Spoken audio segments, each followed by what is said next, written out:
Assalamualaikum warahmatullahi wabarakatuh. Kami dari kumpulan 9 dari kelas BMH yang terdiri daripada saya sendiri, Nurhani Syamimi binti Wisan Zaliman dan Sarah Kaisah binti Khairul Anwar.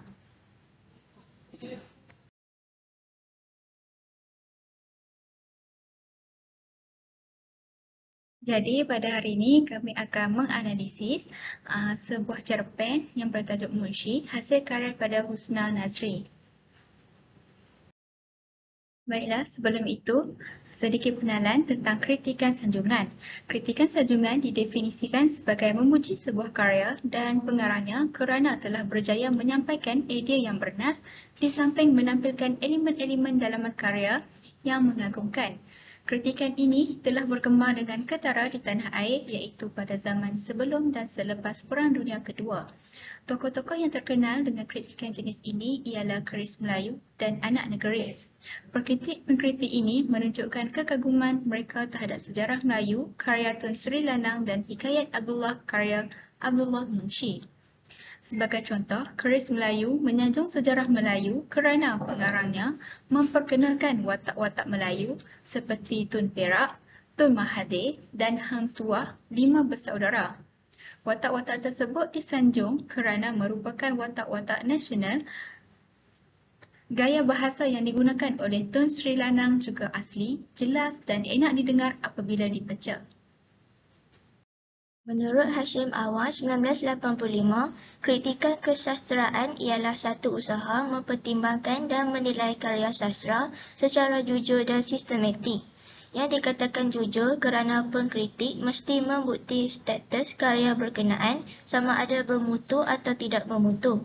Untuk membuktikan status karya, pengkritik mesti bersifat adil, benar dan sah. Kritikan sanjungan ini juga mengagumi pengarangnya kerana pengarang memiliki ketajaman dan kebernasan pemikiran serta daya intelektual yang tinggi ketika berkarya. Hal ini telah menyebabkan Abdullah Munshi diangkat sebagai bapa kesusasteraan Melayu moden kerana bentuk tulisan dan autobiografinya. Baiklah, seterusnya definisi konsep. Pertama adalah kritikan. Maksud kritikan ialah hasil pengalaman dan pentafsiran pengkritik setelah membaca dan menghayati sesebuah karya. Melalui pengetahuan dan ilmu yang ada, pengkritik akan berusaha untuk menguraikan dan menjelaskan tentang nilai sesebuah karya. Yang kedua adalah sanjungan. Tindakan dan kesan memuji seperti menunjukkan kasih sayang atau penghargaan kepada seseorang, memberi alasan kepuasan dan menyanjung. Yang ketiga iaitu cerpen. Cerpen ialah cerita berdasarkan fakta dicampur dengan imajinasi. Dengan ini, cerpen ialah satu gabungan yang tidak seimbang antara pengalaman dengan rekaan pengarang. Panjangnya antara 5,000 patah perkataan hingga 20,000 patah perkataan.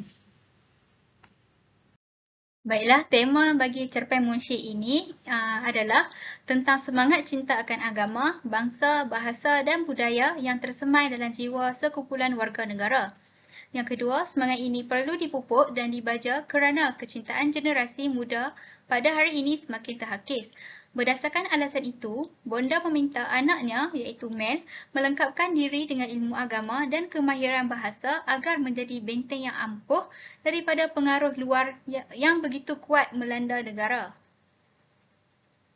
Seterusnya, saya akan menerangkan sinopsis cerpen Munshi. Di dalam cerpen ini, yang mengisahkan hasrat Mel, seorang anak muda untuk berhijrah ke kota yang dihalang oleh bondanya kerana bimbang anaknya itu akan terpengaruh oleh budaya-budaya negatif di bandar. Bondanya merasa Mel masih belum mantap bahasa ibunda dan jati dirinya. Menurut bondanya lagi, warga kota sudah hilang nilai-nilai tradisi seperti cinta akan agama, bahasa dan bangsa. Penjajah telah berjaya menyamai sentimen perkauman dalam kalangan rakyat sehingga pernah tercetusnya pertumpahan darah akibat permusuhan antara kaum. Oleh itu, bonda menasihatkan Mel agar memelihara agama, bahasa dan negara supaya terus dihormati dan disegani. Bonda adalah seorang warga yang bersifat patriotik yang memiliki banyak buku lama yang berkaitan dengan bahasa dan sejarah. Buku-buku tersebut selalu dibaca oleh Mel. Menurut Bonda, asas kegagahan bangsa Melayu terletak pada 3 perkara, iaitu akidah Islam, bahasa Melayu dan kesetiaan pada pemerintah yang adil.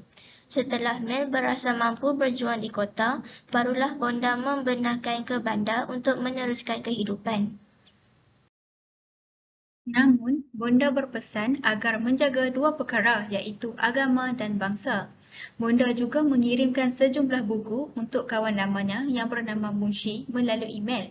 Apabila tiba di bandar, Mel menyerahkan buku-buku tersebut pada kawannya. Itu yang pada pengamatan saya. Munshi merupakan seorang yang sangat mencintai bangsa dan budayanya. Mel tinggal di Tanah Rizab Melayu di sebuah perkampungan tradisi di pinggir bandar. Di bandar, Mel melihat kaum mudanya telah hilang identiti dan jati diri. Akibat sibuk bekerja, Mel tidak bertemu Munshi.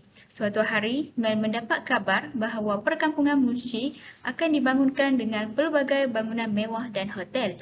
Apabila Mel mencari Munshi akan di kampungnya, jentera-jentera berat sedang merobohkan rumah-rumah di situ. Mel sedih melihat buku-buku lama yang telah saya bawa musnah apabila rumah Munshi dirobohkan, namun Munshi tidak kelihatan di mana-mana. Sekarang kami akan menyerahkan analisis kritikan sanjungan dalam cerpen Munshi hasil karya Husna Nazri. Persoalan pertama di dalam cerpen Munshi ini ialah jelas menunjukkan sebuah harapan warga tua iaitu Bonda agar agama, bahasa, budaya dan adat resam turun-temurun dipertahankan. Malangnya, segala yang diperkatakan Bonda pada masa kini kian terhakis sedikit demi sedikit, sedangkan agama, bahasa, budaya dan adat resamlah kita dapat mengetahui identiti diri. Cerpen ini mengatakan lagi bahawa Bonda berharap agar generasi muda terus mempertahankan agama, bahasa, budaya dan adat resam turun-temurun yang semakin ditelan arus pembangunan seperti petikan di bawah. Malahan, kata Bonda lagi, bahasa ibunda saya juga masih lemah.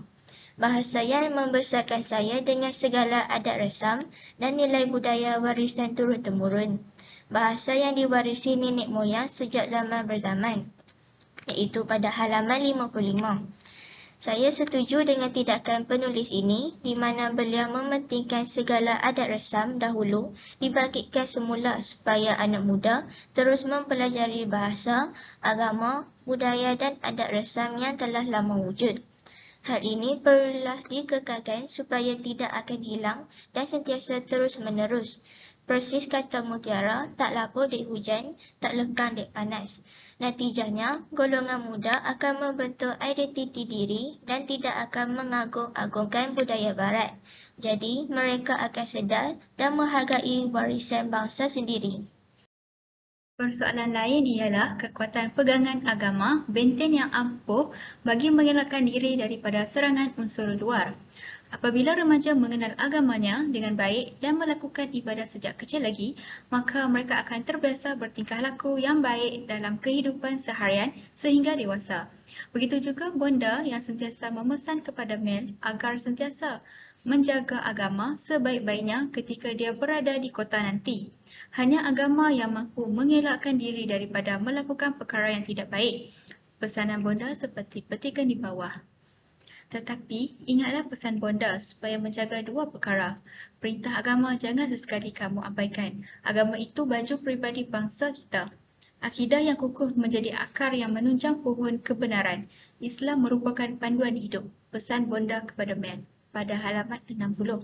Bersesuaian dengan ayat Al-Quran dalam surah Muhammad ayat ke-7 yang bermaksud, wahai orang-orang yang beriman, jika kamu menolong agama Allah, niscaya Dia akan menolongmu dan meneguhkan kedudukanmu. Menjaga agama merupakan perkara utama yang ditegaskan menurut susunan Muqasid.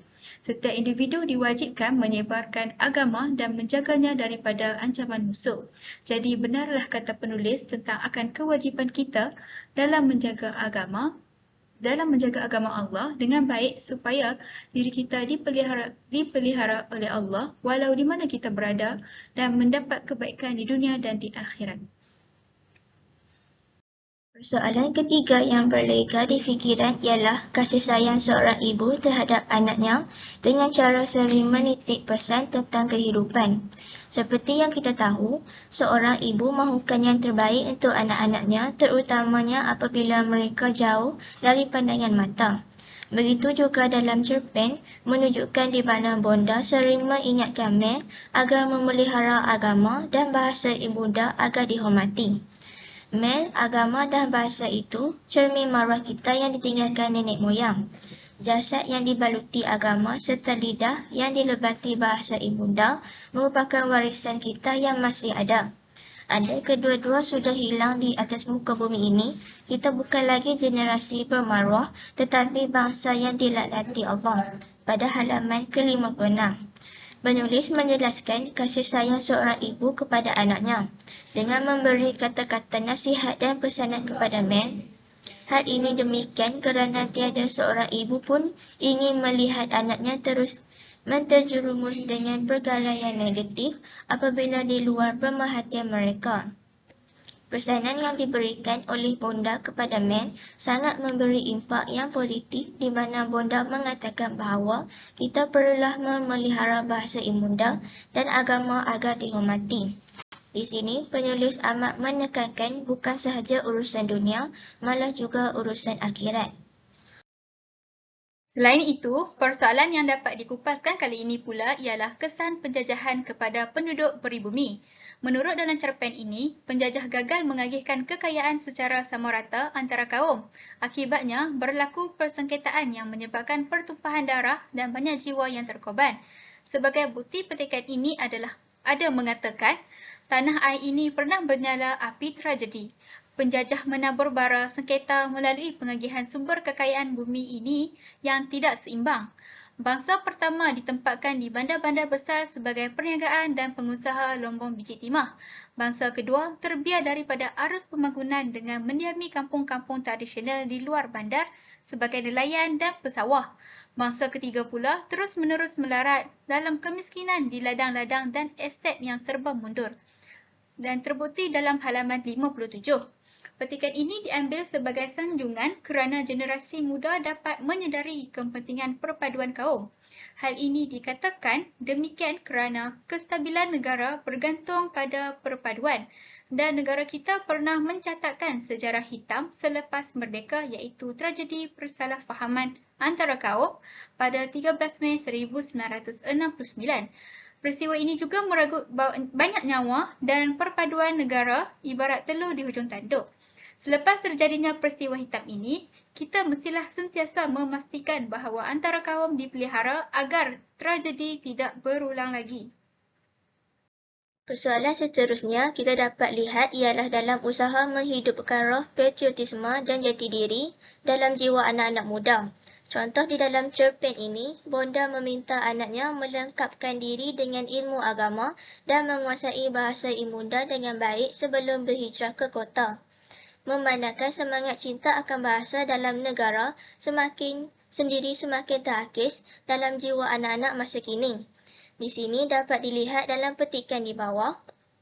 Lantas berkali-kali pesan bonda kepada saya supaya memelihara agama dan bahasa ibunda jika ingin terus dihormati dan disegani sebagai bangsa agung dan bermaruah pada halaman ke-58. Tindakan idea penulis yang bernas memasukkan elemen sejarah ini untuk menerangkan ketinggian peradaban dan tamadun nenek moyang kita tentang bahasa ibunda. Rasulullah SAW sendiri berdakwah menggunakan bahasa yang paling baik dan halus dan tidak pernah menggunakan bahasa yang kesat dan kasar dalam pengucapan baginda. Di Saussure 1916 mengatakan bahasa adalah salah satu lambang kemasyarakatan. Jadi, generasi muda hendaklah menjaga agama dan memartabatkan bahasa dengan baik supaya dapat melahirkan generasi yang berkualiti. Persoalan ke-6 di dalam cerpen Munshi ini telah menunjukkan kegigihan anak muda mempelajari segala ilmu untuk meneruskan kehidupannya. Begitu juga dalam cerpen ini telah menjadikan ilmu sebagai elemen yang amat penting dalam kehidupan dan dapat menjadikan kehidupan seseorang itu lebih sempurna, di mana Mel bertekad untuk memenuhi dirinya dengan segala ilmu pengetahuan dan pengalaman sebelum keluar ke kota. Persis petikan di bawah ini iaitu Justru, saya bertekad memenuhkan dahulu dada saya dengan segala ilmu pengetahuan dan pengalaman di tanah desa halaman ini sebelum saya bersedia mencampakkan diri saya di tengah-tengah gelora kota. Ini dibuktikan pada halaman 57. Tindakan penulis yang sangat bagus dalam menyatakan tentang semangat menuntut ilmu sangat berguna kepada pembaca, terutamanya anak-anak muda. Dalam zaman ini, jika seseorang itu tidak mempunyai ilmu, mereka akan ketinggalan dan mereka akan mengalami kesusahan dalam kehidupan. Jadi, gunakanlah masa yang ada untuk menuntut ilmu dalam pelbagai bidang, terutamanya bidang teknologi maklumat yang sentiasa berubah hampir setiap hari. Hal ini dengan penuh harapan agar anak-anak muda negara ini mementingkan penguasaan ilmu penuh di dada demi kesejahteraan diri pada masa akan datang. Persoalan yang terakhir untuk dianalisis ialah semangat cinta akan sejarah, walaupun sudah lama tetapi tetap terbuku di dalam jiwa. Sejarah yang menjadi kenangan semakin luput dalam ingatan segenap masyarakat, bahkan masih ada yang tidak tahu apa-apa mengenai sejarah. Dalam cerpen ini ada menggambarkan bahawa Mel yang ingin mencuba cinta akan sejarah melalui bonda sambil memegang kitab-kitab lama yang bertulisan Jawi itu. Petikan ini seperti di bawah, cerita bonda suatu hari tatkala saya asyik membelek-belek kitab-kitab lama bertulisan Jawi di dalam almari yang memperincikan sejarah asal-usul bumi mewah ini. Saya pandang mata bonda dalam-dalam, mencari pengertian sebenar saya anak generasi baharu yang belum mengerti segala-galanya itu. Pada halaman ke-58. Seringkali kita dengar rintihan dari anak muda bahawa sejarah ini membosankan, namun mereka harus sedar bahawa segala kesenangan dan kebebasan yang diperoleh oleh mereka pada hari ini ialah hasil usaha perwira-perwira negara kita. Di sebalik setiap lembaran kisah kitab sejarah, terkandung pelbagai pedoman hidup dan pengajaran bagi memandu generasi muda hari ini. Oleh itu, sejarah merupakan ilmu hidup yang membawa manusia untuk menjalani kehidupan yang sempurna. Seterusnya, kami akan menerangkan sedikit watak perwatakan yang ada dalam cerpen Munshi ini. Watak pertama iaitu Mel. Peranan Mel adalah anak lelaki kepada bonda dan fungsi Mel ialah seorang yang rasional apabila bersetuju dengan pandangan bondanya bahawa di bandar terdapat berbagai-bagai ragam manusia yang kehilangan identiti dan jati diri. Yang kedua, Mel seorang yang amanah kerana ingin menyampaikan buku yang diberikan oleh bondanya kepada Bunshi. Yang ketiga, Mel seorang yang patuh akan nasihat dan pesanan bondanya yang melarangnya untuk berhijrah ke bandar kerana menganggap Mel belum menguasai ilmu agama dan masih kurang mahir dari segi penguasaan bahasa ibunda.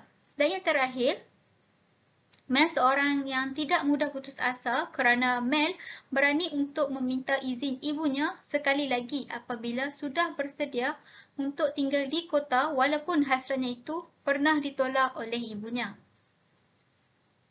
Watak utama kedua ialah bonda. Peranan bonda ialah ibu kepada Mel dan fungsi bonda ialah bonda seorang yang kuat mempertahankan agama, bahasa, budaya dan adat resam turun-temurun. Yang kedua, bonda seorang yang banyak memberikan kata-kata nasihat kepada anaknya kerana bimbang anaknya akan terpengaruh dengan budaya negatif apabila berhijrah ke bandar. Yang ketiga, bonda seorang yang berpengetahuan tentang selok-belok sejarah tanah air. Hal ini kerana bonda menceritakan kepada Mel bahawa masyarakat sekarang sudah hilang nilai-nilai tradisi seperti cinta akan agama, bahasa dan bangsa kerana penjajah sudah menyemai sentimen perkauman dalam kalangan rakyat, sehingga pernah tercetus pertumpahan darah akibat pemusuhan antara kaum. Dan akhir sekali, bonda seorang yang banyak menyimpan khazanah lama, khasnya kitab-kitab lama bertulisan Jawi. Baiklah, saya akan terang nilai dalam cerpen Munshi ini pula. Nilai pertama yang dapat kita lihat ialah nilai kasih sayang. Sebagai contoh, bonda amat menyayangi Mel. Nilai yang kedua, nilai mengenang jasa. Sebagai contoh, bonda mahu Mel menghargai jasa dan usaha yang dilakukan oleh nenek moyang terdahulu yang berusaha untuk memerdekakan negara. Nilai yang ketiga iaitu nilai ketaatan. Sebagai contoh, atas nasihat bonda, Mel akhirnya membatalkan keinginannya yang meruak-ruak untuk mencari pengalaman baharu di kota. Nilai yang keempat iaitu nilai tanggungjawab. Sebagai contoh, bonda bertanggungjawab menjaga khazanah dan buku-buku yang lama yang tidak ternilai harganya. Dan nilai yang terakhir iaitu nilai hormat menghormati. Sebagai contoh, Mel amat menghormati Munshi sebagai seorang pejuang bahasa. Seterusnya ialah pengajaran. Yang pertama ialah kita hendaklah mencintai agama, bahasa, budaya dan adat resam turun-temurun. Contohnya, bonda amat mencintai agama, bahasa, budaya dan adat resam yang diwarisinya turun-temurun. Yang kedua, kita tidak seharusnya menggadai maruah dan harga diri semata-mata mengejar dunia. Sebagai contoh, Mel melihat anak muda di kota menggadaikan maruah diri dan peribadi demi keseronokan hidup. Yang ketiga, kita mestilah mengikut nasihat orang-orang tua yang lebih berpengalaman. Contohnya, Mel mendengar nasihat bondanya yang tidak membenarkannya merbastatin di kota selagi dirinya belum bersedia. Dan akhir sekali, kita hendaklah memahami dan menghayati sejarah tanah air kerana sejarah merupakan fakta kebenaran, bukannya suatu pembohongan. Sebagai contoh, Mel menelusuri bab demi bab dalam sejarah Melayu dan hikayat Hang Tuah untuk mengetahui sejarah tanah air. Baiklah, seterusnya kami akan menerangkan teknik plot yang terdapat dalam cerpen Munshi. Teknik plot yang pertama ialah teknik dialog. Teknik ini menunjukkan watak dalam cerpen berkomunikasi. Menerusi dialog antara watak, cerita dikembangkan oleh penulis. Contohnya, yang pertama, Mel, agama atau bahasa itu cermin maruah kita yang ditinggalkan nenek moyang. Jasad yang dibaluti agama serta lidah yang dilebati bahasa ibunda merupakan warisan kita yang masih ada. Andai kedua-dua sudah hilang di atas muka bumi ini, kita bukan lagi generasi bermaruah tetapi bangsa yang dinalati Allah pada halaman ke-56. Yang kedua, Mel, buku-buku ini khazanah nenek moyang kita. Di kota nanti carilah seorang sahabat lama bonda bernama Munshi. Hadiahkan buku-buku ini kepadanya kerana masih ada nilainya di kota sana pada halaman ke-61. Dan yang ketiga, tuan inikah yang bernama Munshi, sahabat baik bonda saya, pada halaman ke-61.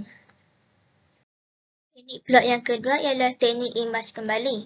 Teknik ini menunjukkan watak atau penulis mengimbau kembali sesuatu peristiwa atau kejadian yang berlaku pada suatu ketika dahulu.